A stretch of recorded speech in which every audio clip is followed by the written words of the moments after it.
আল্লাহ নবী রহমতের নবী কয় আজরাইল তার নিজের জানটা কবজ করার সময় এমন জোরে একটা চিৎকার দিবে, জান কবজের কষ্টের সময় আজরাইল আলাইহিস সালাম এমন একটা চিৎকার দিবে, নবী বলেন উম্মতের দল তখন যদি দুনিয়ার মানুষ জীবিত থাকতো আজরাইলের চিৎকার শুনে কলিজা ফাইটা সব মইরা যাইত। এরপরে আর কেউ নাই, কেউ নাই। আল্লাহ পাক ঘোষণা দিবেন আইনাল মুলুক আইনাল জাব্বারুন আইনাল মুতাকাব্বিরুন। এ অহংকারীর দল, এ বড় বড় রাজা বাদশার দল, কোথায় তোরা? একটু দাঁড়া। লিমানিল মুলকুল ইয়াউম, আজকের দিনে রাজত্ব কর। আওয়াজ নাই, আওয়াজ নাই, কেউ কোনো আওয়াজ দেয় না, দেওয়ার তো কথাও না, কেউ তো নাই, শুধুমাত্র আল্লাহ। বলো আজকের দিনে রাজত্ব কর। আল্লাহ নিজেই বলবেন লিল্লাহিল ওয়াহিদিল কাহ্হার, আজকের দিনের ক্ষমতা একমাত্র আমি আল্লাহর, একমাত্র আমি আল্লাহর। ভাইরা বন্ধুরা, আল্লাহ পাক রব্বুল আলামিন এরপরে ভাইরা ইসরাফিল আলাইহিস সালামকে আবার সিংহায় ফু দেওয়াইয়া আবার পৃথিবীর মানুষকে তোলার জন্য আদেশ দিবেন। কোন কোন তাফসীরের কিতাবে লিখছেন 40 বছর পর। ভাইরা বন্ধুরা, সবার আগে আল্লাহ পাক রব্বুল আলামিন জিবরাইল মিকাইল ইসরাফিলকে আল্লাহ বানাইয়া বলবেন যাও আমার বন্ধুকে সবার আগে উঠাও। জিবরাইল বলবে মালিক তামাম দুনিয়া সমতল জায়গা হয়ে গেছে গো, কোথায় তোমার বন্ধু শুয়ে আছে জানি না, কেমনে চিনবো? আল্লাহ কই জিবরাইল রে যা জমিনের যেই জায়গা থেকে আসমান পর্যন্ত একটা নূর দেখবা, বুঝবা ওখানে আমার হাবিবের রওজা। বুরাক সাথে লইয়া জিবরাইল আমিন ওইখানে হাজির। আল্লাহ নবীকে ডাক দিবেন, নবী কবর থেকে তিনি তার রওজা থেকে উঠবেন, মাটিগুলি ঝাড়তে ঝাড়তে নবী উঠবেন, যেরকম সুবহানাল্লাহ। ওগো নবীজি, আল্লাহ পাক বুরাক পাঠায় দিছে, বিচার কাজ শুরু করার আগে আল্লাহ আপনাকে তার পাশে বসাইতে চায়। আল্লাহ বিচারকেরা শুনে বসবে, পাশেই আমার আপনার নবীরে বসায় রাখবে। মায়ার নবী দয়ার নবী কয় ভাই জিবরাইল আমি বুরাকের পিঠে উঠবো না যতক্ষণ পর্যন্ত আমার উম্মত কোন হালে আছে এটা না জানবো। জিবরাইল আমিন মায়ার নবীকে কয় নবী গো, ওগো উম্মতের দরদি নবী, আপনার মতো এত দরদি নবী আমি জিবরাইল নিজে জীবনে দেখি নাই গো নবী। আজকে বুরাকের পিঠে উঠবেন তখন উম্মতের কথা ভাবেন, আল্লাহর সাথে মেরাজে দেখা করছেন সেখানে উম্মতের কথা ভাবছেন। ওগো নবী শুনেন, শুধুমাত্র আপনি একমাত্র মানব যাকে আল্লাহ পাক সবার আগে উঠাইতেছে, এর আগে কাউকে আল্লাহ এখনো উঠায় নাই। যেরকম সুবহানাল্লাহ। ভাইরা বন্ধুরা, এরপরে মায়ার নবীরে বসে আল্লাহ পাক বিচার কাজ শুরু করবে। সেদিন আল্লাহ পাকের কুদরতি কলিজায় 99 গুণ দয়া আর মায়া থাকবে।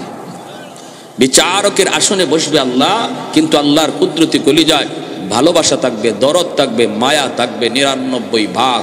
ছোট্ট ছোট্ট উসিলায় আল্লাহ হাসরের মাঠে বহু বান্দা বান্দিরে মাফ করে দিবে। এর মাঝে একটা উসিলার কথা কই বয়ান শেষ দিচ্ছি। উসিলাটা আল্লাহ বলবে বান্দারে তোরে আমি মাফ করতে চাই, একটা উসিলা দেখা তো দেখি কোন একটা উসিলা আসেনি, তোরে মাফ করে দিব।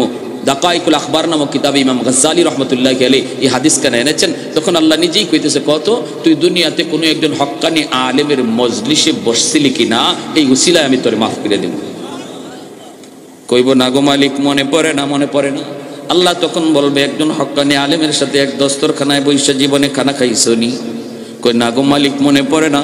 আল্লাহ তখন বলবে এমন কোন ঘরে তুমি থাকছো কিনা যেই ঘরে আগে আলেম থাকতো? কই না মনে পড়ে না।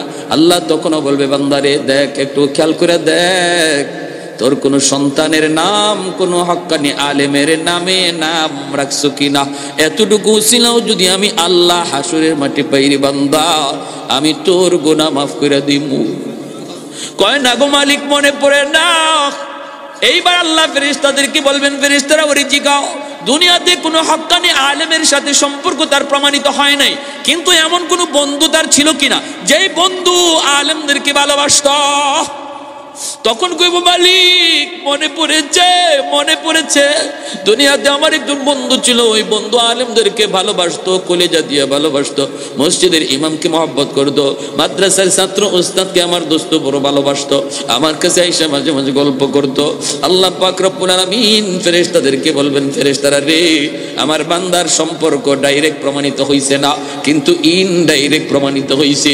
আমি আল্লাহ আজকে ওই সম্পর্কটাকেও উসিলা করে তার জন্য জান্নাতের ফয়সালা দিয়া দিলা। ইসমে আজম বুঝেননি? পাওয়ার, যে ইসমে আজম বলে আল্লাহ নামের উসিলায়, আল্লাহ নামের উসিলায় যে অসম্ভব কাজে সম্ভব করতে পারে, এই ধরনের যোগ্যতা যার হাসিল হয়ে যায় তারে বলা হয় সে যে ইসমে আজমের মালিক। ইসমে আজম, কেউ বলছেন ইয়া হাইয়্যু ইয়া কাইয়্যুম ইসমে আজম। তো ইসমে আজম জানেন একজন আল্লাহর ওলির কাছে এক ছাত্র এক হুজুর আমারে আপনি এই সবকটা শিখেন নি, আপনি যেটা পারেন। বলে কোনটা? বলি যে অসম্ভবের সম্ভব বানাই দেন। তো ক্ষতিতে যাও তুমি ওই 3 রাস্তার মুখে একটু দাঁড়াইতে আজকে সারাদিন কিতা দেখবা, সব দেখাই আমারে জানাইও, এরপরে তোমারে আমি এই সবকটা দিব, তোমার এটা শিখাই দিব। এইখানে দাঁড়াইছে, দাঁড়ায় দেখে এক লোক বুড়া লোক, এরকম ভাবে একটা বোঝা লই আইতেছে। এই অবস্থায় দেখা যায় আর একটা জোয়ান মানুষ, জোয়ান মানুষে ফের গিয়ে ওই তার বোঝাটারে ফালাইয়া তার সাথে অনেক খারাপ আচরণ করছে। বুড়া মানুষটা বারবার ফলে হাত জোর করে কয়, বাবারে তুমি আমার সাথে কেন এরকম করতেছো? তখন এই দৃশ্যগুলা দেখছে, দেখে কয় হুজুর আমি তো দেখছি, কিন্তু একটা জুলুম হইছে। কিরম? ওই রকম ভাবে একটা মানুষের সাথে জুলুম করছে। যদি আমি এই সময় ইসমে আজম জানতাম যে একটা জুলুম করছে, এর কই না যে ফালাইলাম নেই। এমনি আল্লাহর ওলি কয় তোমার তো দেখকে অত জুসুটি গেছি গা, তুমি হেরে মাইরে ফেলাইতা। কিন্তু যে বুড়া মানুষটার সাথে এ খারাপ আচরণটা করছে আর ইনি হাত জোর করে মাফ চাইতেছে, ওই বুড়া মানুষটা হইলো আমার ইসমে আজমের উস্তাদ। বুঝুননি আপনার কোনটা? তোমার তো এখান থেকে গিয়া রাগ উঠতে গেছে, গুসা উঠতে গেছে। এজন্য তোমার মতো মানুষ ইসমে আজম দেওয়ান যাইতো না। দিলে যে কারে কোন ভাই তুমি গাঙ্গ ফালাইবাই এই হিসাব নাই। কিন্তু যেই মানুষটা কষ্ট পাইছে ইনি ইসমে আজমের উস্তাদ আমার, উনি যদি খালি একটু আল্লাহর কাছে চাইতো আর একটু ইশারা দিত তো এ দুলিশাত হয়ে যেত। কিন্তু এরপরে ইনি এই অস্ত্রটা ব্যবহার করে না, হজম করছে। যার ইসমে আজম হজম করার ক্ষমতা আছে আল্লাহ তারই এটা দেয়। বুঝে আসছে? এজন্য কাতিয়ার সাহেব রাহিমাহুল্লাহ কয়, এর আমার খাদিম। এই 3 জন মানুষ সারা জীবন হুজুর যতদিন জীবিত ছিলেন হুজুরের খাদেম হয়েছিল, কিন্তু এরা কারা কেউ জানতো না। হুজুরের ইন্তেকালের পরে এই ঘটনা এরাই প্রকাশ করছে। প্যারে হাজিরিন, এজন্য বলতেছিলাম যার মরার নিজেরই মরার চিন্তা, সে আরেকজনকে মারবো কেমনে? বাঘ ভাল্লুকগুলা মানুষকে এইভাবে বের দিয়ে বসা থাকবে কিয়ামতের দিন সমতল মাঠের মধ্যে। যেই বাঘে মানুষ দেখলে কলিজা খায়, রক্ত খায়, এই বাঘ এই সময় বেবুতাল্লাহ খান বয়ে রয়েছে আর আল্লাহর কাছে আল্লাহ বাঁচাও বাঁচাও বাঁচাও। মানুষও মাঝখানে আর সমস্ত হাইওয়ানাত গুলা চতুর্দিকে, কেউ কারো উপরে হামলা করার কোনো চিন্তা নাই, একটাই কথা শুধু। এই অবস্থায় আমার ভাইয়েরা বন্ধুরা মানুষরা দেখবে হায় হায় জমিন তো জমিনের নিচের যে অংশ এই অংশগুলি উপরে উঠে দিতেছে। ওয়া আখরাজাতিল আরদু আসকালাহা, জমিনের ভিতরে আল্লাহ পাক বলেন যা আছে ওইগুলা একে একে উপরে উঠতে থাকবে। খনিজ সম্পদগুলি উপরে উঠতে থাকবে, স্বর্ণের খনি স্বর্ণ উপরে উঠবে, রূপার খনি রূপা উপরে উঠতে থাকবে। এইভাবে জমিনের নিচের সম্পদগুলি উপরে উঠতে থাকবে। মানুষগুলি জিজ্ঞেস করবে রে জমিন তোর কি হলো, কেন তুমি এমন করো, কেন তুমি এমন করো? জমিনের জবান আল্লাহ খুলে দিবে। জোরে বলি সুবহানাল্লাহ, আরেকটু জোরে বলি সুবহানাল্লাহ। ওয়া ক্বালাল আরদু ইযা যুলজিলাতিল আরদু জিলজালাহা ওয়া আখরাজাতিল আরদু আসকালাহা ওয়া ক্বালাল ইনসানু মা লাহা ইয়াওমা ইযিন তুহাদ্দিসু আখবারাহা বিআন্না রাব্বাকা আওহা লাহা। ও ভাইরা বন্ধুরা, ওই অবস্থায় জমিনের জবান আল্লাহ খুলে দিবে আর জমিন বলবে রে জালেমের দল, আর আর আমার সাথে তোরা কথা বলো, তোদের কি ভয় করে না, তোদের কি ভয় করে না, ভয় করে না? তোদের জন্যই তো আমি জমিনের এই হালত, তোদের জন্যই তো জমিনের এই হালত। ভাইরা বন্ধুরা, জমিন তো প্রতিদিন আল্লাহর কাছে আবদার করে, মালিক অনুমতি দাও আমি জমিন কম্পন শুরু করি, ভূমিকম্প দেই, সবগুলারে গেলে ফেলি। আলা কুল্লা ইয়াউমিন ওয়াল আরদু ইস্তাজিলু রাব্বাহু, জমিন প্রতিদিন আল্লাহর কাছে আবদার করতেছে জমিন ফেটে যাওয়ার জন্য। কেন? আবতালিউ ইবনা আদম ফি কারি লিআন্নাহুম ইয়ারযুকু বিরিজকিকা ওয়া ইয়াসিকা ওয়া ইয়াতাকাল্লামু বিলিসানিকা ওয়া ইয়াসিকা ওয়া ইয়ারজুলু বিরিজলাইকা ওয়া ইয়াসিকা ওয়া ইয়াবতুশু বিয়াদাইকা ওয়া ইয়াসিকা। আল্লাহ তোমার দেওয়া জবান দিয়া তোমার নাফরমানি করে, তোমার দেওয়া হাত দিয়া তোমার নাফরমানি করে, তোমার দেওয়া চোখ দিয়া তোমার নাফরমানি করে, আল্লাহ তোমার দেওয়া পা দিয়া তোমার নাফরমানি করে। আসবিরু ইলা মাতা আসবিরু, মালিক আমি জমিন আর কতকাল সহ্য করব, আর কতকাল আমি জমিনে গুনাহ দেখব? জমিনের ভিতরে যেই অন্যায় হইতেছে, যেই জুলুম হইতেছে, মালিক আর কতকাল আমি দেখবো, কতকাল সইব?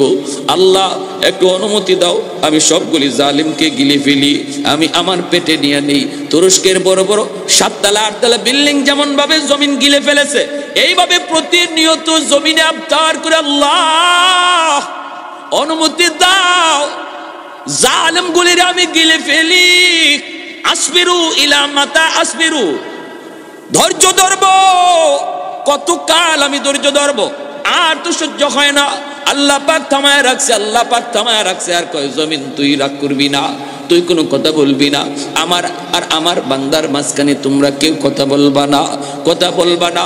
আমি আল্লাহ আমার বান্দাদেরকে বড় আদর করে বানাইছি। এই মানুষ জাতির আমি আল্লাহ নিজের হাত দিয়া বানাইছি। আসমান আল্লাহ বানাইছেন কুন ফায়াকুন বইলা, জমিন আল্লাহ বানাইছেন কুন ফায়াকুন বইলা, সাগর মহাসাগর আল্লাহ বানাইছেন কুন ফায়াকুন বইলা। কিন্তু মানুষকে আল্লাহ কুন ফায়াকুন বইলা বানাই নাই। খালাকতু বিয়াদাইয়া, আল্লাহ বলে আমার নিজের হাত দিয়া বানাইছি। কারণ এই চেহারার মধ্যে এত দামি কপাল, এই কপাল দিয়া বান্দা আমার কুদরতি কদমে সেজদা দেয়, এই কপাল দিয়া বান্দা আমার কুদরতি কদমে সেজদা দেয়। কখন কোন জায়গায় জানি আমার কোন বান্দা তওবা করে ফেলে চোখের পানি জড়ায়া, কোন মজলিসে যায় আর কোন আলেমের কথা শুই না দিলটা নরম করে জানি তওবা করে ফেলি। রাতে তওবা করলে আমি রাতে কবুল করি, দিনে তওবা করলো আমি দিনে কবুল করি, মানুষকে না শোনায় করলো আমি আল্লাহ কবুল করি। আল্লাহ পাক রব্বুল আলামিনের কাছে তওবা করতে এমপির কাছে যাইতে হয় না, চেয়ারম্যানের কাছে যাইতে হয় না, টাকা পয়সাও খরচ করতে হয় না। এখানে বসে বসে দিলে দিলে যদি আমরা কেউ কই মালিক যা অন্যায় করেছি আর করবো না, আল্লাহ আর গুনাহ করবো না, আমার মনের কথা কেউ শুনে নাই, কেউ শুনে নাই, কিন্তু মনের কথা শুনেছেন কে? মুহূর্তের ভিতরে আল্লাহ পাক আমার নাম গুনাহগারের তালিকা থেকে কাইটা আল্লাহর ওলির খাতায় নাম লিখে দেয়। তওবাকারী তওবা করার সাথে সাথে আল্লাহর ওলি হয়ে যায়, আল্লাহর ওলি, কারণ তার পিছনে কোনো গুনাহ থাকে না। আত্তাইবু মিনাজ যামবি কামান লা যামবালা, কোনো গুনাহ তার পিছনে থাকে না, কোনো গুনাহ থাকে না। ফাউলাইকা ইউবাদদিলুল্লাহু সাইয়্যাতিহিম হাসানাত, আল্লাহ বলে তওবাকারীর তওবা কবুল কইরা আমি আল্লাহ তার পিছনের সব গুনাহকে নেকি দ্বারা বদলায়া দেই। এজন্য তওবাকারীর আমল নামায় গুনাহ থাকে না, শুধু তা না, নেকি যা আসিল এগুলা গুনাহের নেকি দিয়া বদলানির কারণে নেকি আরো বাইরে যায়, নেকি আরো বাইরে যায়। এজন্য আল্লাহ ইন্নাল্লাহা ইউহিব্বুত তাওয়াবিন ওয়া ইউহিব্বুল মুতাতাহহিরিন, মুতাতাহহিরিনের কথা পরে নিছেন, তাওয়াবিনের কথা আগে আনছেন। আল্লাহ মহব্বত করেন তাওয়াবিনকে, মুতাতাহহিরিনকে। কেন? মুতাতাহহিরিন তো যে কোনো গুনাহই করলো না, তার ভালোবাসার কথা পরে নিলেন। তাওয়াবিন তো যে গুনাহ করলো, তওবা করলো, তার ভালোবাসার কথা আগে নিয়ে আসলেন। সুবহানাল্লাহ, জোরে বলুন। প্যারে হাজিরিন, এজন্য বলি জমিন এরকম ভাবে বলবে, মানুষগুলি সব কলিজা ফেটে মারা যাবে, কিছুই থাকবে না, সবগুলি মারা যাবে। একে একে আসমান ফেটে পড়বে, আসমানগুলি কি হবে? সাগর মহাসাগরে পড়বে, নক্ষত্রগুলি খসে খসে পড়বে, সাগর মহাসাগরগুলি অগ্নিতে পরিণত হয়ে যাবে, পানি আর পানি থাকবে না। 3 ভাগের ভিতরে 2 ভাগই পানি আর 1 ভাগ খালি মাটি। বুঝেন, আমরা পানির উপরে ভাসতেছি দুনিয়াটা, আর চতুর্দিকে খালি পানি, 2 ভাগই পানি। এই অবস্থায় পানির মধ্যে নক্ষত্রগুলা খসে খসে পড়বে, আর সাথে সাথে সাগরের পানি আগুন হয়ে যাবে। সুবহানাল্লাহ। এরপরে আল্লাহ পাক রব্বুল আলামিন সব শেষ করার পর আসমান ভেঙে যাবে, দ্বিতীয় আকাশ তৃতীয় আকাশ ভাঙবে, ফেরেশতাদেরকেও বলবে জিব মালাকুল মউত আজরাইলকে, ফেরেশতাদের জান কবজ করো, ফেরেশতারাও শেষ। এরপর আল্লাহকে বলবে আজরাইল কে আছে? আর আল্লাহ তোমার সম্মানিত 4 জন ফেরেশতা ছাড়া কেউ নাই, জিব্রাইল, মিকাইল, ইসরাফিল, আমি আজরাইল। আল্লাহ পাক বলে আজরাইল তুমি ওই 3 জনের জানও কবজ করে ফেলো। আজরাইল আলাইহিস সালাম জিব্রাইল, মিকাইল, ইসরাফিলের জানও কবজ করে ফেলবেন। এরপর আল্লাহ কইব আজরাইল আর কে বাকি আছে কও। মালাকুল মউত আজরাইল তখন কই মালিক নিচে তোমার গোলাম আজরাইল, উপরে তুমি মালিক, আর কেউ নাই। আল্লাহ বলবি আজরাইল নিজের জানটাও নিজে নিয়ে নাও। উলামায়ে কেরামের কদর, মাদ্রাসার কদর তোমরা যদিও না বুঝো, আসমান জমিনে আর যত প্রাণী আছে ওরা কিন্তু তাদের কদর বুঝে, তাদের মূল্য বুঝে। এমনকি জঙ্গলের বাঘ ভাল্লুক, গর্তের পিপিলিকা, পানির নিচের মাছটা পর্যন্ত আলেম ওলামার কদর বুঝে, আলেম ওলামার কদর বুঝে, মাদ্রাসার কদর বুঝে। কারণ ওই পানির নিচের মাছ, গর্তের পিপিলিকা কয় মালিক, জমিনে যতদিন আলেম থাকবে ততদিন জমিনে মানুষ তোমাকে চিনবে, তোমার নাম জমিনে উচ্চারণ হবে, আর জমিন তুমি টিকায় রাখবা।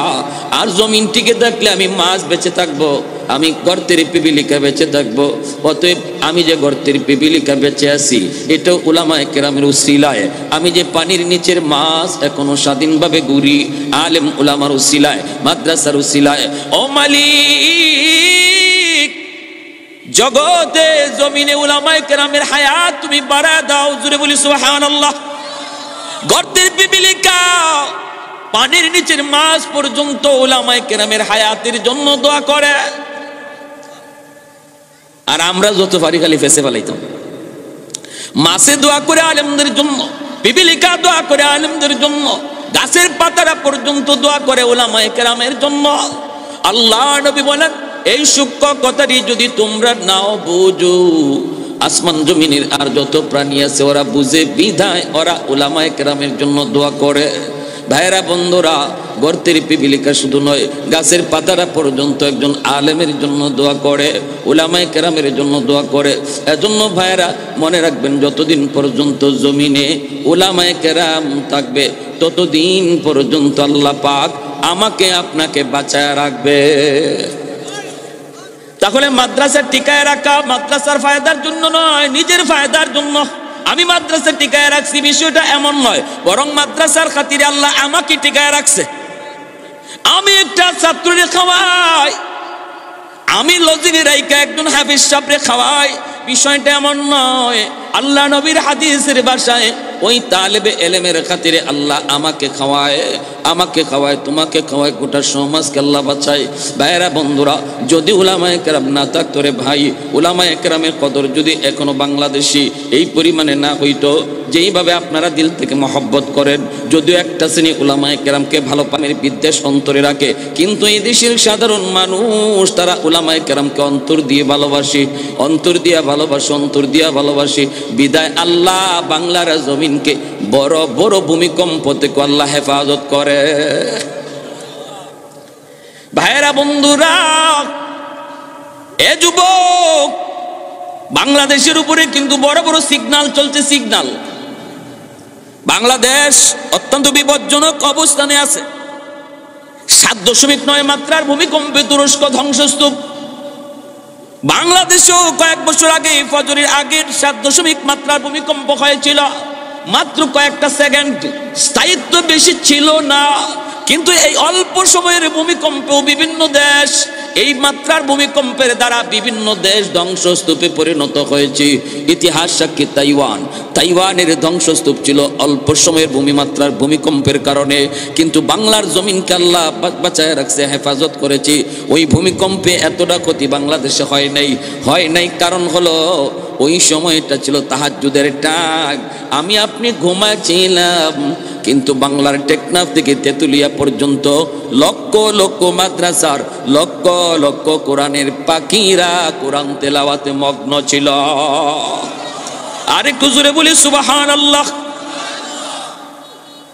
আহাদুল লাইসা কামিসলি সামাদুল লাইসা কাফাদলি লিমানিল মুলকু তুগুইতু সাজাওয়ার খুদাই, লিমানিল মুলকু তুগুইতু সাজাওয়ার খুদাই, তো খুদাওয়ান্দে ইয়ামিনি তো খুদাওয়ান্দে ইয়াসারি, তো খুদাওয়ান্দে জমিনি তো খুদাওয়ান্দে সামাই, তু রহিমি তু করিমি তু সমিঈ তু বসিরি, তু মুইদ্দি তু মুযিল্লি তু মালিকিল আরশি বাজাই, বরি আজ খুরদন ও খুফতন, বরি আজ তহমতে মরদন, বরি আজ বিমু উমিদি, বরি আজ রঞ্জ বালাই।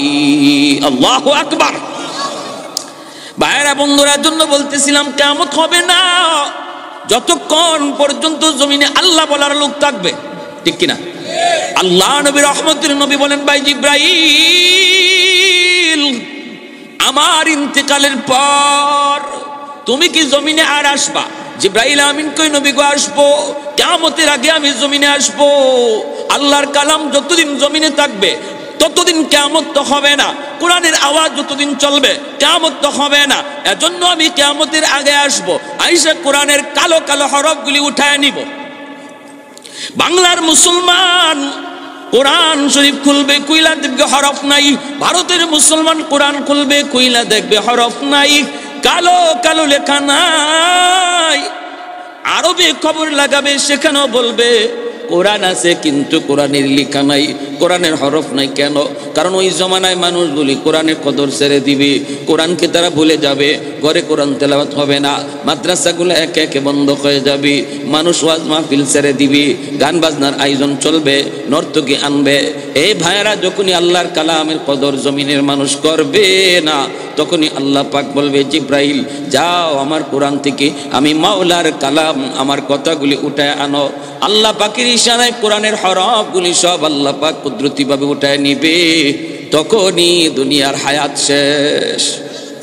তাহলে কোরআন যতদিন আছে ততদিন জমিন আছে, কোরআন যতদিন আছে ততদিন আমি আছি, আমি আছি। আল্লাহ আসমানি জমিনি গজব থেকে হেফাজত করবে, ঠিক না? ওয়ানুনাজ্জিলু মিনাল কুরআন মা হুয়া শিফাউন ওয়া রাহমা ওয়া রাহমাতুল লিল মুমিনিন।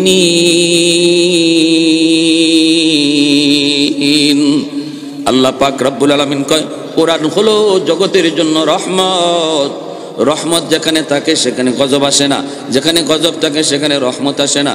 গজব আর রহমত একত্রিত হয় না। কোরআন যেখানে থাকে সেখানে রহমত আসে, গজব থাকে না।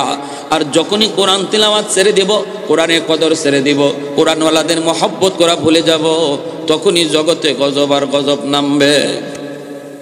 আমার ভাইরা, এরপরে আল্লাহ পাক রব্বুল আলামিন একে একে অল্প কয়েকজন মানুষ দুনিয়াতে থাকবে মুমিন, অল্প কয়েকজন। হাদিস শরীফ আল্লাহ নবী বলেন, তখন আল্লাহ পাক চিন্তা করবেন, এই অল্প কয়েকজন মানুষ যারা আমি আল্লাহকে আল্লাহ আল্লাহ করে ডাকতেছে, বিশাল একটা অংশ দুনিয়ার আমি আল্লাহকে বলে গেছে, এই মানুষগুলোর জন্য এত বড় আয়োজন রাখার দরকার নাই। ইয়ামেন থেকে একটা বাতাস, আরসালা রিহাম মিনাল ইয়ামান, ইয়ামেন থেকে একটা বাতাস বের হবে, আর ওই বাতাস যে কয়েকজন মুমিন ছিল এদের গায়ে লাগা মাত্রই এরা সব মরে যাবে। এখন আর দুনিয়াতে মুমিন বলতে কেউ নাই, সব কাফির কুফফার, সব কি কাফির কুফফার। আল্লাহ পাক রব্বুল আলামিন কাফিরদের জন্য জমিন বানাইছে না, আল্লাহ জমিন বানাইছে ইমানদারের জন্য। কয় তাইলে কাফিররে খাওয়ায় কেন? কয় কাফিররে বরযাত্রী বানায় খাওয়ায়, ইমানদারের উসিলায় খাওয়ায়। বিয়া বাড়ির যেমন বরযাত্রী বরের উসিলায় খায়, এই দুনিয়া নামক বিয়ার বাড়িতেও বেঈমান কাফির কুফফার ইমানদারের উসিলায় খায়। এজন্য ইমানদার যতদিন একজনও দুনিয়ায় থাকবে ততদিনও আল্লাহ একজনের উসিলায় কাফির কুফফার রেখা হবে। যেদিন একজন ইমানদারও থাকবে না, এদিন আল্লাহ কোনো কাফিররে আর খাওয়াবে না। বর যদি বিয়া বাড়িত না আয়, দামান যদি না আয়, আপনারা বরযাত্রীরা খাওয়াইবেন নি? এক দল এক ফালাইয়া হাজির খাইতো। কনের পক্ষের লোকেরা কয়, তোমরা কেডা? কয় আমরা বরযাত্রী। কয় দামান কো? কয় দামান আইছে না, দামানে কয় বিয়া করতো না। কমলগঞ্জের কয়জন এইরকম হৃদয়বান মানুষ আছেন, এরারে পেট ভরাইয়া খাওয়াই দিবে। কইব জারুটা কই আগে লো, এটা খাউরার খাউরা। আল্লাহ রাব্বুল আলামিন যখন একজনও ইমানদার দেখবেন জমিনে নাই, তখন আল্লাহ কইব আও এবার খাইয়া যাওয়া, আল্লাহ খাওয়াইব। বেদিন বেঈমানগুলি ইমানদারের উসিলায় খাইতেছে কিন্তু ফালাইতেছে বেশি, ঠিক না? বিয়া বাড়ি তো দেখবেন বরের উসিলায়, দামানদের উসিলায় বরযাত্রী খায়, কিন্তু ফালায় বেশি বরযাত্রী। দামান তো রুমাল মুখি দিয়া বসা, এক টুকরা দিলেও আছে, না দিলেও আছে, খাওয়াইলেও আছে, না খাওয়াইলেও আছে, লড়েও না, মাতেও না, মুতেও না। আর উতাল ফাতাল তুফান যা আছে সব বরযাত্রীরা কোঠায়। লবণ কে লাগি কম হইল, তেল কে লাগি বেশি হইল, জাল কে লাগি বেশি হইল, দুই একটা বর্তন ইবা হিবা উড়াইয়া ভাঙ্গে দামান দেনা বরযাত্রীরা। হ্যাঁ, আপনাদের এলাকায় আছে। এরপরে দেখবেন আমার এক দোস্ত, আমার কইতাম না, একটা বাচ্চা কইতাম না, মনে পড়ছে কইমু। আমার দোস্ত আমার বিয়াত গেছে, দিয়ে দোস্ত খাইতে বসলাম, তোমার বিয়াত গেলাম, আমারে খানা দিব, ভালো কথা, চামচ দিয়ে গোস দে। আমি কই চামচ দিয়ে গোস দিত না তো কেমনে দিত? কই তুমি যে কিতা মাতো। আমি কইলাম তো এরপরে খেতেছে, কইলাম এরপরে দিলাম একটা ঠাডে একটা দমক। চিনো আমারে? আমারে চিনো? আপনি কেটা? ওই যে রুমাল মুখে দিয়ে বয়ে রয়েছে, এই তোমার কিতা? ওই নেই ওখানে ওই শুন না, তাই না আমার দুলাভাই ওইবা। তোমার দুলাভাই ক্লোজ ফ্রেন্ড, আমি ক্লোজ, এক বিস্তর ঘুমাই, আর তুমি আমার চামচ দিয়ে গুছ দিবার আইছো। কত কেমনে দিতাম? চামচ হরাও, বাটি ডাইলা দেও, অতও বুঝো না নি।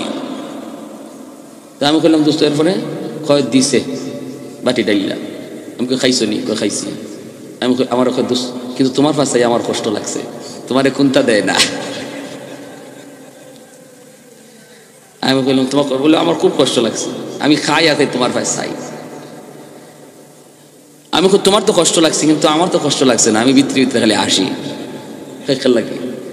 আমি তোমার খানা দেখছি, তুমি যে খাইতেছো দুই হাত লাগাইয়া, আমিও দেখছি, কিন্তু আমি মনে মনে ভাবছি আর কই আর কি দোস্ত, খাইলাও তোমার খাওয়ানো একদিন হই, তোমার খাওয়ান একদিন হই, কিন্তু আমার খাওয়ান আজকে থেকে এই বাড়ির শুরু হইব আর শেষ নাই। মুরগা যেটা কক কক কয় এটাও আমার পেটে দেব, যেটা চিউ চিউ চিউ চিউ কইতেছে এটাও আমার লাগি হই। এটা কেন বরযাত্রী ওদের কোনো আসেনি? এরা কপালো আছে নাই? এমনি আমি বললাম যে ঠিক আছে দোস্ত। এরপরে আমি কি করলাম, আমি এই জন্য আমি মনে করি কষ্ট নেই, আমি কোনো কষ্ট পাইছি না, কারণ ইমানদার মুমিনের জন্য আল্লাহ পাক রব্বুল আলামিন এই দুনিয়াটারে বিয়াবাড়ি বানায় পাঠাইছে। আর বেদিন বেঈমান কাফির কুফাররে কইছে তোরা বরযাত্রী, ইমানদার হলো দামান, আর এটা হইলো বিয়ার একদিন। এই একদিন নামক দুনিয়ার হায়াতে বেদিন বেঈমানগুলি তোদের মন যা চায় তোরা খাইয়ালা, আর এরপরে তোদের খানা তোদের কপালে নাই। আর আমাদেরকে বলছে তোমরা দামানদের মতো রুমাল মুখে দিয়ে কম খাও, আজকে একদিন তোমাদের খাওয়ার দিন না, আজ তোমরা আইসো মালিকের সাথে সম্পর্ক তৈরি করার জন্য। এই বাড়ির মালিকের সাথে সম্পর্ক তৈরি হয়ে যাবে, এরপরে তোমার খানা শুরু হবে আর শেষ নাই, সেটা হবে জান্নাতের খানা। আর একটু জোরে কোন সুবহানাল্লাহ। এজন্য আমার ভাইয়ের বন্ধুরা, যুবক, বেদিন বেঈমান কাফির কুফার এরা হলো এই দুনিয়াতে ইমানদার মুমিনের জন্য এরা হলো বরযাত্রী, ইমানদার হলো বর দামান। একদিন আল্লাহ পাক রব্বুল আলামিন যখন দুনিয়াতে একজন ইমানদারও থাকবে না, একজন দামানও থাকবে না, অর্থাৎ দামান যখন থাকবে না, আল্লাহ দুনিয়া রাখবে না। ইসরাফিল আলাইহিস সালামকে আল্লাহ বলবে সিংহায় ফু দাও, ইসরাফিল আলাইহিস সালাম সিংহায় ফু দিয়ে দিবেন। আল্লাহ পাক রব্বুল আলামিন পবিত্র কোরআনের বিভিন্ন জায়গায় এই বিষয়ে তিনি বলেছেন, ইদা ওয়াকাতিল ওয়াকিয়া লাইসা লিওয়াকাতিহা কাযিবা। আল্লাহ বলেন যেদিন ঘটনা ঘটবে সেদিন এমন এক ঘটনা, এমন এক ঘন্টা, এমন এক আওয়াজ বাজবে, যেই আওয়াজ এটা মিথ্যা নয়, এটা এমন এক আওয়াজ উপরের মানুষকে নিচে নামাবে, নিচের মানুষকে উপরে তুলবে। ভাইয়েরা বন্ধুরা, এমন এক আওয়াজ, এমন এক আওয়াজ, ঘন্টা বলা হয় এমন এক ঘন্টা, যেই তাফসীরের কিতাবের ভিতরে মিসাল দিয়েছেন, ঘরের ভিতরে আমি আপনি যদি খানার মধ্যে থাকি আর ওই অবস্থায় দরজায় যদি কেউ ঘন্টা বাজায়, একজন মানুষ যেমন আওয়াজটা পাওয়া মাত্রই, কলিং বেলের আওয়াজটা পাওয়া মাত্রই তার খানা বন্ধ হয়ে যায়, মুহূর্তের জন্য খানা যেখানে হাত ছিল ওখানেই থেকে যায়।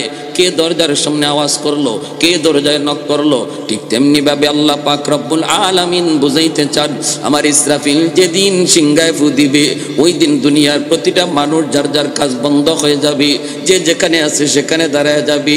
ঘর থেকে বের হয়েছে, মা সন্তানকে নিয়ে স্কুলে যাবে, মাদ্রাসায় যাবে, এক পা ভিতরে এক পা বাহিরে, ওই অবস্থায় মার পাটা থেমে যাবে। চিরুনি দিয়া কেউ মাথা আশ্রাইতেছে, আল্লাহর গোলাম, চিরুনিটা এখনো চলে শেষ প্রান্তে যায় নাই, মাত্র শুরু কইরা মাঝামাঝি গেছে, ওখানেই তার চিরুনিটা আটকে যাবে। আয়নার সামনে দাঁড়ায় চেহারা দেখতেছে, আর চেহারা ওখানেই তার আটকে থাকবে। এমন একটা আওয়াজ, এমন একটা আওয়াজ, ভাইয়েরা বন্ধুরা, আওয়াজের পরিধি বাড়তে থাকবে। জমিনে কম্পন শুরু হবে, ভূমিকম্প শুরু হবে। এমন এক ভূমিকম্প 7.9 মাত্রার ভূমিকম্পে যদি তুরস্ক ধ্বংসস্তূপে পরিণত হয়ে যায়, ইসরাফিল আলাইহিস সালামের সিঙ্গার ফুতে ওই দিন 7 মাত্রার ভূমিকম্প না, 100 মাত্রার ভূমিকম্প হবে। 100 মাত্রার ভূমিকম্প যদি জমিনে আল্লাহ ঘটায় দেয় রে গোলাপ, তাহলে বলো জমিনের কি হালত হবে? মাত্র 7 মাত্রার ভূমিকম্প আর 8 মাত্রার ভূমিকম্পে যদি এই হালত হয়, 100 মাত্রার ভূমিকম্প যেদিন কিয়ামতের দিন ঘটবে, ওই দিন দুনিয়ার হালতটা কি হবে? জোরে কোন সুবহানাল্লাহ। ইয়া আইয়ুহান নাসু তাকু রাব্বাকুম ইন্না জালজালাতাস সাআতি শাইউন আযীম। ওই ভূমিকম্পটারে, ওই জাগরণটাকে আল্লাহ পাক আজিম বলেছেন। আল্লাহ পাক সব জিনিস আজিম বলে না। আল্লাহ যেখানে আজিম বলেন, বড় বড় যেখানে বলেন, সেটা কত বড়, আল্লাহ কত বড়। তিনি যদি কোনো জিনিসকে বড় কয়, এটা কত বড়, সুবহানাল্লাহ। কোন কোটি কোটি টাকার মালিক যে, তার কাছে লক্ষ টাকা 1 টাকা 2 টাকার মতো। কোটি কোটি টাকার মালিক 1 লক্ষ 2 লক্ষ টাকার 1 লক্ষ কয় না, কয় 1 টাকা 2 টাকা। ভাইরা বন্ধুরা, জন্য আল্লাহ পাক রব্বুল আলামিন তিনি শাইউন আযীম বলেছেন। এটা এমন এক ধমকি, এটা এমন এক আওয়াজ, এমন এক ঝাঁকুনি, যেই ঝাঁকুনিতে কি ঘটবে, ঝাঁকুনিতে ঘটবে কি, ঝাঁকুনিতে ঘটবে কি? ভাইরা বন্ধুরা, বাচ্চা দুধের, যেই মার পেটের ভিতরে বাচ্চা আছে, এই মা পেটের বাচ্চা প্রসব হয়ে যাবে, মা টেরও পাবে না। শুধু মা না, যত প্রাণী আছে পেটে তার বাচ্চা ছিল, এই বাচ্চা প্রসব হয়ে যাবে, টের পাবে না, টের পাবে না। আল্লাহ পাক রব্বুল আলামিন পরিষ্কার পবিত্র কোরআনের সূরা হজের শুরুতে আল্লাহ বলে দিয়েছেন, এরপরে দুধের বাচ্চাগুলির কথা দুধের মা বলে যায়। অথচ দুধের মা কোনোদিন দুধের সন্তান ভুলে না। বিপদে পড়লো মা সব ভুলতে পারে, দুধের বাচ্চার কথা মা ভুলে না। স্বামীর সাথে রাগ করে যদি কখনো ঘর থেকে বের হয়ে যায়, কাপড় চোপড় নিতে যদি মার মনে নাও থাকে, কিন্তু দুধের বাচ্চার কথা মা ভুলে না। দৌড় দিল, বাচ্চাটারে কুলে নিয়ে দৌড় দেয়, ঠিক না? কোথাও গেলে আর কিছু নেয় না, নেয় দুধের বাচ্চার কথা মা ভুলে না, ভুলে না। দুধের বাচ্চার কথা মা ভুলে না। আল্লাহ পাক বলেন, ওই দিন কিয়ামতের দিন দুধের বাচ্চার কথা মা ভুলে যাবে। ঘুমায় থাকবে, ঘুমন্ত অবস্থায় দেখবেন দুধের বাচ্চার কথা মা ভুলে না। সর্বদা বাচ্চাটার পেটের মধ্যে একটা হাত দিয়া মা ঘুমায়, ঘুমায়, মা ঘুমায় তো ঘুমায়, ঘুমন্ত অবস্থায় মার একটা হাত দুধের বাচ্চার উপরে থাকে, দুধের বাচ্চার উপরে থাকে। রান্না করে মা যদি রান্না করতে যায়, ঘরের মধ্যে যদি দুধের বাচ্চা থাকে, রান্না করে মা রান্না করে, কান থাকে বাচ্চার কাছে। ওয়া শব্দটা কইতে দেরি, মা দৌড় দিয়ে আসতে দেরি হয় না, ঠিক না? আল্লাহ পাক বলেন, ইয়াউমা তারাউনাহা তাযহালু কুল্লু মুরদিআতিন আম্মা আরদাত ওয়া তাদাউ কুল্লু যাতি হামলিন হামলাহা ওয়া তারান নাসা সুকারা ওয়া মা হুম বিসুকারা ওয়ালাকিন্না আযাবাল্লাহি শাদীদ। মানুষগুলি পাগলের মতো দিক বিদিক দৌড়াইতে থাকবে, ছুটাছুটি করতে থাকবে। মানুষ পাগলের মতো দৌড়াবে। আল্লাহ কয় না বন্ধু, ওরা কেউ পাগল নয়, ওরা কেউ পাগল নয়। কিয়ামতের দিন কেউ কাউকে চিনবে না, কেউ কাউকে চিনবে না। দুধের বাচ্চার কথা যদি মা ভুলে যায়, সেখানে স্বামীর কথা কেমনি ইয়াদ রাখবি, স্বামী স্ত্রীর কথা এবার কেমনি ইয়াদ করবি। ঘর থেকে দৌড়াইতে দৌড়াইতে সবাই ময়দানের দিকে ছুটবে, ময়দানের দিকে ছুটবে, ময়দানের মধ্যে হাজির হয়ে যাবে। ওই অবস্থায় ভাইরা, জঙ্গলের জীব জানোয়ারগুলি যেগুলি আছে, জঙ্গলের জীব জানোয়ারগুলি এরাও জঙ্গল ছেড়ে মানুষের কাছে আশ্রয় নেওয়ার জন্য হাজির হবে। জঙ্গলের বাঘ ভাল্লুক এতটা ভীত হয়ে যাবে, সিঙ্গার ফু আর ভূমিকম্পের এই ধরন দেইকা জঙ্গলের বাঘ ভাল্লুক গুলা পর্যন্ত মানুষের কাছে আশ্রয় নিবে। ওরাও জানে আল্লাহর সৃষ্টির শ্রেষ্ঠ জীব হলো মানুষ, মানুষের খাতিরে আল্লাহ জগৎ টিকায় রাখছে, মানুষ আল্লাহর কাছে বড় দামি, এজন্য ওরা মানুষের কাছে আশ্রয় নিতে আসবে। মানুষ ময়দানের মাঝখানে, চতুর্দিকে হাইওয়ানাত, কেউ কারো উপরে হামলা করার চিন্তা করবে না। নিজের জান নিয়ে যখন কেউ ব্যস্ত থাকে, আরেকজনকে মানার চিন্তা করে না। নিজের জান বাঁচানোর ফিকির যখন হয়, আরেক আরেকজনকে মারার চিন্তা করে না। কাতিয়ার সাহেব রাহিমাহুল্লাহ আল্লাহর বহুত বড় ওলি, ডাকাতের দল ওনাকে নৌকায় উঠাইছে, আল্লাহর ওলিকে নিয়ে যাবে, হত্যা করে ফেলবে। কারণ আল্লাহর ওলির কারণে ওরা কোনো এক্সিবিশন করতে পারে না, যাত্রা বানাইতে পারে না। আল্লাহর ওলি যেখানে এক্সিবিশনের খবর পান, যাত্রার খবর পান, দৌড়ায় সেখানে চলে যান, যাত্রা মুহূর্তের ভিতরে শেষ করে দেন। এজন্য গায়কের দল, ওই সমস্ত নষ্টদের দল, ওরা ষড়যন্ত্র করে আল্লাহর ওলিকে হত্যা করার জন্য এসেছিল। ভাইরা বন্ধুরা, আল্লাহর ওলি আজ তো দুনিয়ায় নাই। আল্লাহর ওলির কবরকে আল্লাহ পাক জান্নাতের উঁচু মাকাম বানায় দিন। সবাই বলি আমিন। ডাকাতের দল নৌকা নিয়ে সেই বর্ষার মৌসুমে এসে বলতেছে, হযরত চলেন, তাড়াতাড়ি চলেন, আমাদের এলাকায় বহুত বড় একটা ঘটনা ঘটে গেছে, দুনো পক্ষ রেডি, মারামারি হলে কি পরিমাণ খুন হয়, কি পরিমাণ মানুষ মারা যায়, কোনো হিসাব নাই। আপনি যদি না যান তাহলে এই মায়ের ভাঙানো যাবে না। আল্লাহর ওলি এই কথা শোনা মাত্রই তিনি নৌকায় উঠে গেলেন। ওনারও নৌকায় তুইলা নৌকা ছাইরা দিল, হাওরের মাঝখান দিয়ে যায়। আল্লাহর ওলি বলতেছে, বাবা এত দূর কেন? এই গ্রাম তো এত দূরে যাওয়ার কথা না। ভাইরা বন্ধুরা যাইতেছেন, হঠাৎ করে ডাকাতের দলে কয়, মৌলবী আমরা তো তোমাকে আনছি হত্যা করার জন্য, তোমার কারণে আমরা কোনো কিছু করতে পারি না, রেডি হয়ে যাও। আল্লাহর ওলি বলেন, আমাকে তাহলে 2 রাকাত নামাজ পড়ার সুযোগ তোমরা দিবানি? কই ঠিক আছে, জীবনের শেষ নামাজ পড়ে নাও। শাইখে কাতিয়া রাহিমাহুল্লাহ তিনি 2 রাকাত নামাজে নৌকায় দাঁড়ায় গেলেন। আল্লাহর পক্ষ থেকে সাহায্য নেমে আসলো। এমন ঝড়, এমন তুফান শুরু হয়ে গেল। এখন তো নৌকা বাঁচানো দায়। নৌকা যদি এই হাওরের মাঝখানে ডুবে কেউ বাঁচবে না। আল্লাহর ওলিকে ওরা মারতে আনছে ডাকাতের দল। তারা চিন্তা করে, এখন মৌলবীরে মারবো পরে, আগে তো নিজের জান বাঁচাইতে হবে, ঠিক না? নিজের জান বাঁচাইবার ফিকির থাকলে আরেকজনকে মারার চিন্তা মাথায় থাকে না। আগে নৌকা সামলাও, আগে নৌকা সামলাও, ডুবে যাওয়া থেকে বাঁচাও, তারপরে মৌলবী দেখবো। নৌকা সামলানোর কাজে ব্যস্ত। আর আল্লাহর সাহায্য এমন নামলো, অল্প সময়ের ভিতরে হাওরের মাঝখান থেকে নৌকা কেমন করে জানি সুনামগঞ্জ পুলিশের থানার ঘাটে দেয়া লাগলো। এত রাত টর্চ মাইরা পুলিশগুলি আসলো। আইসা দেখে কাতিয়ার সাহেব রাহিমাহুল্লাহ তিনি, ডাকাতের দল বুঝতে পারছি, এটা কি ঘটলো, আমরা আসলাম কোথায়, এখন আইলাম কোথায়, এত কম সময়ে কেমনে আসলাম? বাঁচাইছে কে? আর একটু জোরের মালিকের নাম। বাঁচানোর মালিক কে? আল্লাহ যারে বাঁচায় কেউ তারে মারতে পারে না, আর আল্লাহ যারে ধরে কেউ তারে সারাইতে পারে না। বেহুশ হইও না, হুশ রাখো। ধরা আসেনি না নাই? ইন্না বাতশা রাব্বিকা লাশাদীদ। আল্লাহর ধরা বড় কঠিন ধরা। আল্লাহ যখন ধরে ছাড়ে না, ধরার আগে সুযোগ দেয়, বুদ্ধিমান সুযোগটারে কাজে লাগায়, আর নির্বুদের জল সুযোগটা বুঝে না, ধরা খায়।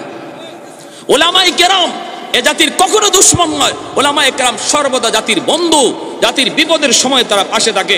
সরকারের বন্ধু, বিরোধী দলের বন্ধু, গোটা দেশের জনগণের বন্ধু ওলামায়ে কেরাম। ওলামায়ে কেরাম যদি কখনো কাউকে কিছু বলে, তাহলে মনে রাখবা সেটা তাদের ব্যক্তি স্বার্থের জন্য নয়, গোটা দেশের স্বার্থে বলে, গোটা উম্মার স্বার্থে বলে।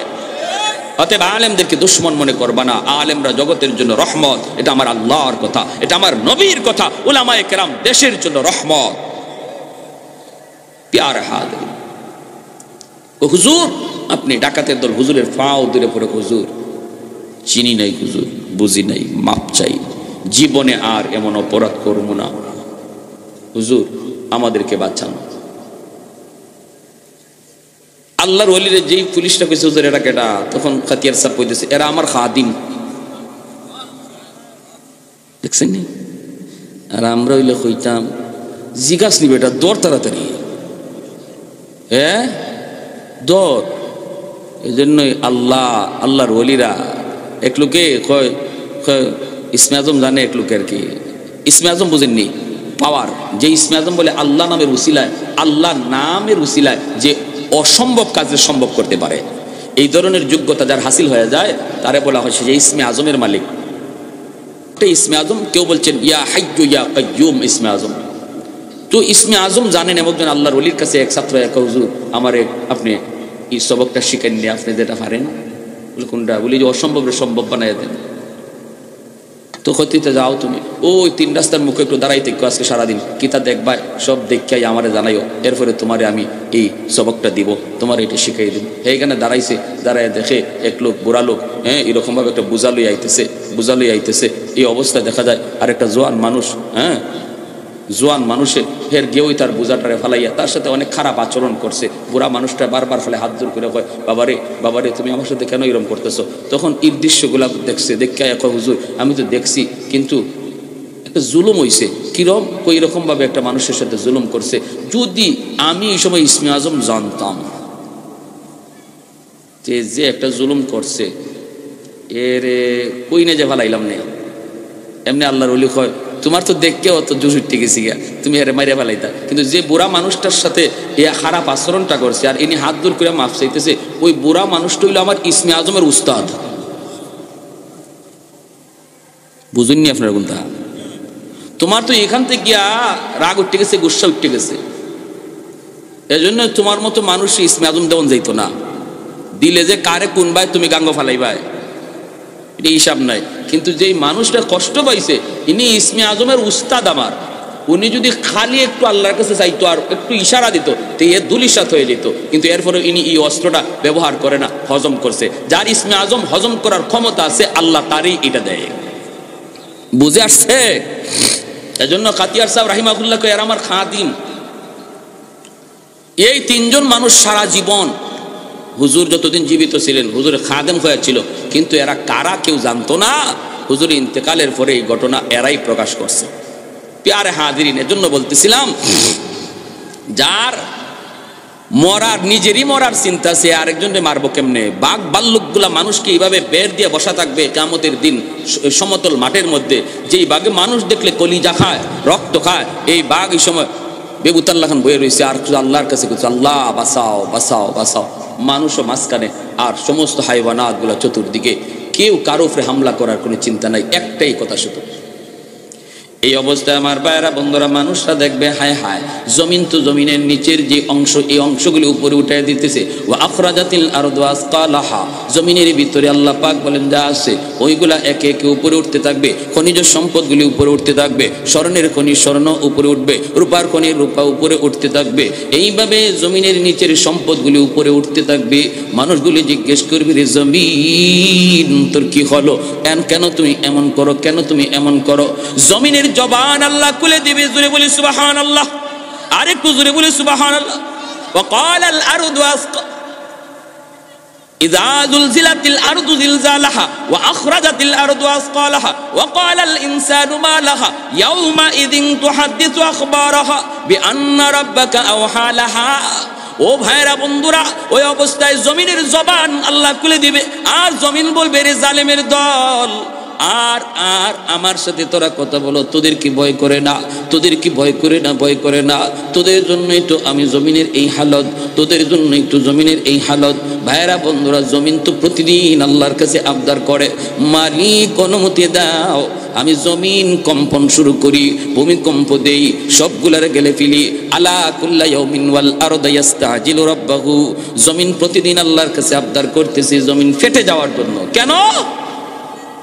আবতালিউ ইবনা আদম ফি কারি লিআন্নাহুম ইয়ারযুকু বিরিজকিকা ওয়া ইয়াসিকা ওয়া ইয়াতাকাল্লামু বিলিসানিকা ওয়া ইয়াসিকা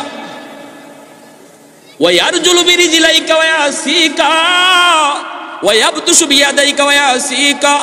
আল্লাহ তোমার দেওয়া জবান দিয়া তোমার নাফরমানি করে, তোমার দেওয়া হাত দিয়া তোমার নাফরমানি করে, তোমার দেওয়া চোখ দিয়া তোমার নাফরমানি করে, আল্লাহ তোমার দেওয়া পা দিয়া তোমার নাফরমানি করে।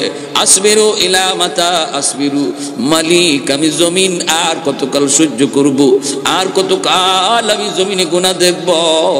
জমিনের ভিতরে যেই অন্যায় হইতেছে, যেই জুলুম হইতেছে, মালিক আর কতকাল আমি দেখব, কতকাল সইব। আল্লাহ একটু অনুমতি দাও, আমি সবগুলি জালিমকে গিলে ফেলি, আমি আমার পেটে নিয়ে নেই। তুরস্কের বড় বড় 7 তলা 8 তলা বিল্ডিং যেমন ভাবে জমিন গিলে ফেলেছে, এইভাবে প্রতিনিয়ত জমিনে আবদার করে, আল্লাহ অনুমতি দাও, জালিমগুলির আমি গিলে ফেলি। আসবিরু ইলা মাতা আসবিরু, ধৈর্য ধরব, কতকাল আমি ধৈর্য ধরব? আর তো সহ্য হয় না। আল্লাহ পাক থামায় রাখছে, আল্লাহ পাক থামায় রাখছে, আর কয় জমিন তুই রাগ করবি না, তুই কোনো কথা বলবি না, আমার আর আমার বান্দার মাঝখানে তোমরা কেউ কথা বলবা না, কথা বলবা না। আমি আল্লাহ আমার বান্দাদেরকে বড় আদর করে বানাইছি। এই মানুষ জাতির আমি আল্লাহ নিজের হাত দিয়া বানাইছি। আসমান আল্লাহ বানাইছেন কুন ফায়াকুন বইলা, জমিন আল্লাহ বানাইছেন কুন ফায়াকুন বইলা, সাগর মহাসাগর আল্লাহ বানাইছেন কুন ফায়াকুন বইলা। কিন্তু মানুষকে আল্লাহ কুন ফায়াকুন বইলা বানাই নাই। খালাকতু বিয়াদাইয়া, আল্লাহ বলে আমার নিজের হাত দিয়া বানাইছি। কারণ এই চেহারার মধ্যে এত দামি কপাল, এই কপাল দিয়া বান্দা আমার কুদরতি কদমে সেজদা দেয়, এই কপাল দিয়া বান্দা আমার কুদরতি কদমে সেজদা দেয়। কখন কোন জায়গায় জানি আমার কোন বান্দা তওবা করে ফেলে চোখের পানি জড়ায়া, কোন মজলিসে যায় আর কোন আলেমের কথা শুই না দিলটা নরম করে জানি তওবা করে ফেলি। রাতে তওবা করলে আমি রাতে কবুল করি, দিনে তওবা করলো আমি দিনে কবুল করি, মানুষকে না শোনায় করলো আমি আল্লাহ কবুল করি। আল্লাহ পাক রব্বুল আলামিনের কাছে তওবা করতে এমপির কাছে যাইতে হয় না, চেয়ারম্যানের কাছে যাইতে হয় না, টাকা পয়সাও খরচ করতে হয় না। এখানে বসে বসে দিলে দিলে যদি আমরা কেউ কই মালিক যা অন্যায় করি চার করবো না, আল্লাহ আর গুনাহ করবো না, আমার মনের কথা কেউ শুনে নাই, কেউ শুনে নাই, কিন্তু মনের কথা শুনেছেন কে? মুহূর্তের ভিতরে আল্লাহ পাক আমার নাম গুনাহগারের তালিকা থেকে কাইটা আল্লাহর ওলির খাতায় নাম লিখে দেয়। তওবাকারী তওবা করার সাথে সাথে আল্লাহর ওলি হয়ে যায়, আল্লাহর ওলি, কারণ তার পিছনে কোনো গুনাহ থাকে না। আত্তাইবু মিনাজ যামবি কামান লা যামবা লা, কোনো গুনাহ তার পিছনে থাকে না, কোনো গুনাহ থাকে না। ফাউলাইকা ইউবাদদিলুল্লাহু সাইয়্যাতিহিম হাসানাত, আল্লাহ বলে তওবাকারীর তওবা কবুল কইরা আমি আল্লাহ তার পিছনের সব গুনাহকে নেকি দ্বারা বদলায়া দেই। এজন্য তওবাকারীর আমল নামায় গুনাহ থাকে না, শুধু তা না, নেকি যা আসিল এগুলা গুনাহের নেকি দিয়া বদলানির কারণে নেকি আরো বাইরে যায়, নেকি আরো বাইরে যায়। এজন্য আল্লাহ ইন্নাল্লাহা ইউহিব্বুত তাওয়াবিন ওয়া ইউহিব্বুল মুতাতাহহিরিন, মুতাতাহহিরিনের কথা পরে নিছেন, তাওয়াবিনের কথা আগে আনছেন। আল্লাহ মহব্বত করেন তাওয়াবিনকে, মুতাতাহহিরিনকে। কেন? মুতাতাহহিরিন তো যে কোনো গুনাহই করলো না, তার ভালোবাসার কথা পরে নিলেন। তাওয়াবিন তো যে গুনাহ করলো, তওবা করলো, তার ভালোবাসার কথা আগে নিয়ে আসলেন। সুবহানাল্লাহ, জোরে বলুন। প্যারে হাজিরিন, এজন্য বলি জমিন এরকম ভাবে বলবে, মানুষগুলি সব কলিজা ফেটে মারা যাবে, কিছুই থাকবে না, সবগুলি মারা যাবে। একে একে আসমান ফেটে পড়বে, আসমানগুলি কি হবে? সাগর মহাসাগরে পড়বে, নক্ষত্রগুলি খসে খসে পড়বে, সাগর মহাসাগরগুলি অগ্নিতে পরিণত হয়ে যাবে, পানি আর পানি থাকবে না। 3 ভাগের ভিতরে 2 ভাগই পানি আর 1 ভাগ খালি মাটি। বুঝেন, আমরা পানির উপরে ভাসতেছি দুনিয়াটা, আর চতুর্দিকে খালি পানি, 2 ভাগই পানি। এই অবস্থায় পানির মধ্যে নক্ষত্রগুলা খসে খসে পড়বে, আর সাথে সাথে সাগরের পানি আগুন হয়ে যাবে। সুবহানাল্লাহ। এরপরে আল্লাহ পাক রব্বুল আলামিন সব শেষ করার পর আসমান ভেঙে যাবে, দ্বিতীয় আকাশ তৃতীয় আকাশ ভাঙবে, ফেরেশতাদেরকেও বলবে, জিব মালাকুল মউত আজরাইলকে, ফেরেশতাদের জান কবজ করো, ফেরেশতারাও শেষ। এরপর আল্লাহকে বলবে, আজরাইল কে আছে? আর আল্লাহ তোমার সম্মানিত 4 জন ফেরেশতা ছাড়া কেউ নাই, জিব্রাইল, মিকাইল, ইসরাফিল, আমি আজরাইল। আল্লাহ পাক বলে, আজরাইল তুমি ওই 3 জনের জানও কবজ করে ফেলো। আজরাইল আলাইহিস সালাম জিব্রাইল, মিকাইল, ইসরাফিলের জানও কবজ করে ফেলবেন। এরপর আল্লাহ কইব, আজরাইল আর কে বাকি আছে কও? মালাকুল মউত আজরাইল তখন কই, মালিক নিচে তোমার গোলাম আজরাইল, উপরে তুমি মালিক, আর কেউ নাই। আল্লাহ বলবি, আজরাইল নিজের জানটাও নিজে নিয়ে নাও। আল্লাহ নবী রহমতের নবী কয়, আজরাইল তার নিজের জানটা কবজ করার সময় এমন জোরে একটা চিৎকার দিবে, জান কবজের কষ্টের সময় আজরাইল আলাইহিস সালাম এমন একটা চিৎকার দিবে, নবী বলেন, উম্মতের দল তখন যদি দুনিয়ার মানুষ জীবিত থাকতো, আজরাইলের চিৎকার শুনে কলিজা ফাইটা সব মইরা যাইত। এরপরে আর কেউ নাই, কেউ নাই। আল্লাহ পাক ঘোষণা দিবেন, আইনাল মুলুক, আইনাল জাব্বারুন, আইনাল মুতাকাব্বিরুন। এ এ বড় বড় রাজা বাদশার দল কোথায় তোরা একটু দাঁড়া। লিমানিল মুলকুল ইয়াউম, আজকের দিনে রাজত্ব কর। আওয়াজ নাই, আওয়াজ নাই, কেউ কোনো আওয়াজ দেয় না, দেওয়ার তো কথাও না, কেউ তো নাই, শুধুমাত্র আল্লাহ। বলো আজকের দিনে রাজত্ব কর। আল্লাহ নিজেই বলবেন লিল্লাহিল ওয়াহিদিল কাহ্হার, আজকের দিনের ক্ষমতা একমাত্র আমি আল্লাহর, একমাত্র আমি আল্লাহর। ভাইরা বন্ধুরা, আল্লাহ পাক রব্বুল আলামিন এরপরে ভাইরা ইসরাফিল আলাইহিস সালামকে আবার সিংহায় ফু দেওয়াইয়া আবার পৃথিবীর মানুষকে তোলার জন্য আদেশ দিবেন। কোন কোন তাফসীরের কিতাবে লিখছেন 40 বছর পর। ভাইরা বন্ধুরা, সবার আগে আল্লাহ পাক রব্বুল আলামিন জিবরাইল, মিকাইল, ইসরাফিলকে আল্লাহ বানাইয়া বলবেন যাও আমার বন্ধুকে সবার আগে উঠাও। জিবরাইল বলবে মালিক, তামাম দুনিয়া সমতল জায়গা হয়ে গেছে গো, কোথায় তোমার বন্ধু শুয়ে আছে জানি না, কেমনে চিনব? আল্লাহ কই জিবরাইল রে যা, জমিনের যেই জায়গা থেকে আসমান পর্যন্ত একটা নূর দেখবা, বুঝবা ওখানে আমার হাবিবের রওজা। বুরাক সাথে লইয়া জিবরাইল আমিন ওইখানে হাজির। আল্লাহ নবীকে ডাক দিবেন, নবী কবর থেকে তিনি তার রওজা থেকে উঠবেন, মাটিগুলি ঝাড়তে ঝাড়তে নবী উঠবেন, যেরকম সুবহানাল্লাহ। ওগো নবীজি, আল্লাহ পাক বুরাক পাঠায় দিছে, বিচার কাজ শুরু করার আগে আল্লাহ আপনাকে তার পাশে বসাইতে চায়। আল্লাহ বিচারকেরা শুনে বসবে, পাশেই আমার আপনার নবীর বসায় রাখবে। মায়ার নবী, দয়ার নবী কই ভাই জিবরাইল, আমি বুরাকের পিঠে উঠবো না যতক্ষণ পর্যন্ত আমার উম্মত কোন হালে আছে এটা না জানবো। জিবরাইল আমিন মায়ার নবীকে কয়, নবী গো, ওগো উম্মতের দরদি নবী, আপনার মতো এত দরদি নবী আমি জিবরাইল নিজে জীবনে দেখি নাই গো নবী। আজকে বুরাকের পিঠে উঠবেন তখন উম্মতের কথা ভাবেন, আল্লাহর সাথে মেরাজে দেখা করছেন সেখানে উম্মতের কথা ভাবছেন।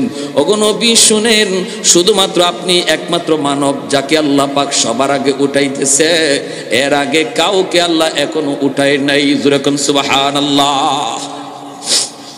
ভাইরা বন্ধুরা, এরপরে মায়ার নবীরে বসে আল্লাহ পাক বিচার কাজ শুরু করবে। সেদিন আল্লাহ পাকের কুদরতি কলিজায় 99 গুণ দয়া আর মায়া থাকবে। বিচারকের আসনে বসবে আল্লাহ, কিন্তু আল্লাহর কুদরতি কলিজায় ভালোবাসা থাকবে, দরদ থাকবে, মায়া থাকবে 99 ভাগ।